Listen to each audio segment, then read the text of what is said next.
welcome to Skedline. It's Wednesday, January 8th. I'm Sarah Taher, and here's what we have for breaking news. U.S. President Donald Trump says Iranian missile strikes on bases caused no casualties and damage was minimal. Iranian forces fired missiles at U.S. military bases in Iraq last night in retaliation for the killing of powerful Iranian commander Qasem Soleimani. Iran's supreme leader, Ayatollah Ali Khamenei, addressed a gathering of Iranians chanting "Death to America" earlier today and said Iran's attacks were a, quote, slap on the face to the United States. The supreme leader also said that U.S. troops should leave the region. Trump, in a press conference 2 hours ago, called on NATO leaders, France, Germany, Russia, and China, to quit the 2015 nuclear accord with Iran. Trump also said that the U.S. will impose economic sanctions on Iran. Ukrainian government says the country will suspend all flights through the Iranian airspace following the crash of a Ukrainian airliner last night. The Boeing 737, operated by Ukrainian International Airlines, had 176 passengers and crew on board before crashing a few minutes after taking off from Tehran's international airport. The plane crashed due to engine failure, killing all on board. Out of the 176 victims, 63 were Canadian. Prime Minister Justin Trudeau released a statement this morning saying, quote, "My thoughts are with all those who are mourning the loss of family members, friends, and loved ones." The Prime Minister is expected to give a press conference later today. People looking for information should contact Global Affairs Canada at 1-800-387-3124. Taking it to local news, Ontario Special Investigations Unit is investigating after a 28-year-old man was shot by Peel Police in Mississauga last night. Peel Police say undercover officers were investigating a vehicle in connection to a drug probe at around 7:30 p.m.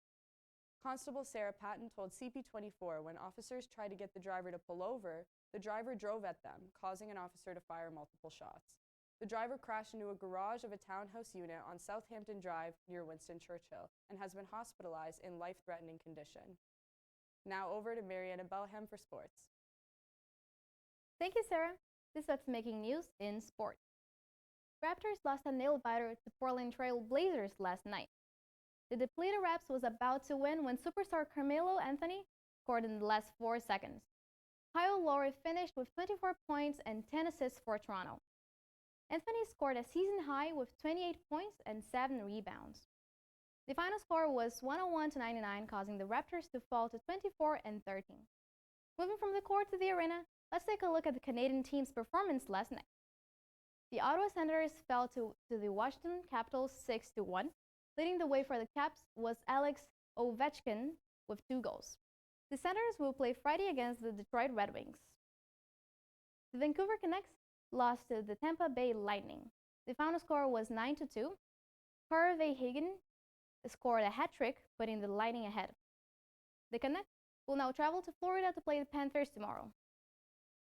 The Montreal Canadiens continue their losing streak with 4-3 loss to Detroit Red Wings. Franz Nielsen helped the Red Wings with 2 goals. The Canadiens will have another chance to win at Thursday game against the Edmonton Oilers. Finally, it was a good night for Calgary Flames.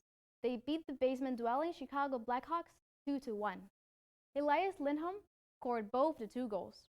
The Flames will play Thursday against Minnesota Wild. And for tonight, make sure to watch Toronto Maple Leafs take on Winnipeg Jets at 7:30. And now going on the field, the National Football League fans are excited for the playoffs this weekend.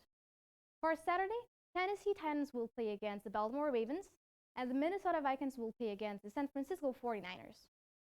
For Sunday, the Houston Texans will confront the Kansas City Chiefs, and it will be a showdown between Seattle Seahawks and the Green Bay Packers at the Lambeau Field. The winners will advance to the conference championship game.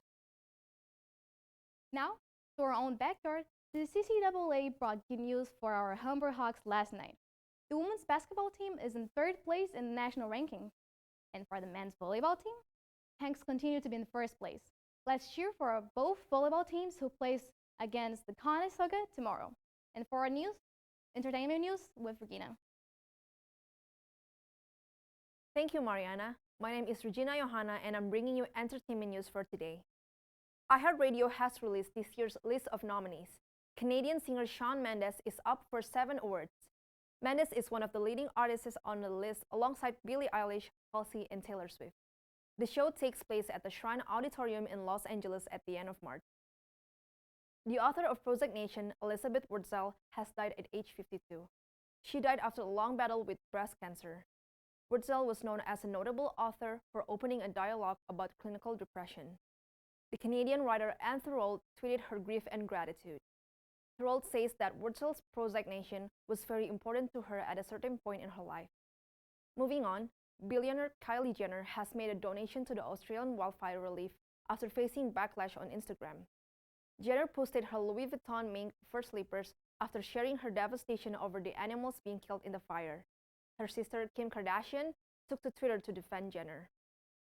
Moving on to a local story, Canada's largest jackpot was sold in Brampton. The Lotto Max ticket is worth $70 million. The Ontario Lottery and Gaming Corporation says that this is the largest lottery prize in Canadian history. And that's it for entertainment news. Now back to Sarah Taher. Thanks, Regina. That's all we have for news today. This is Sarah Taher for Skedline.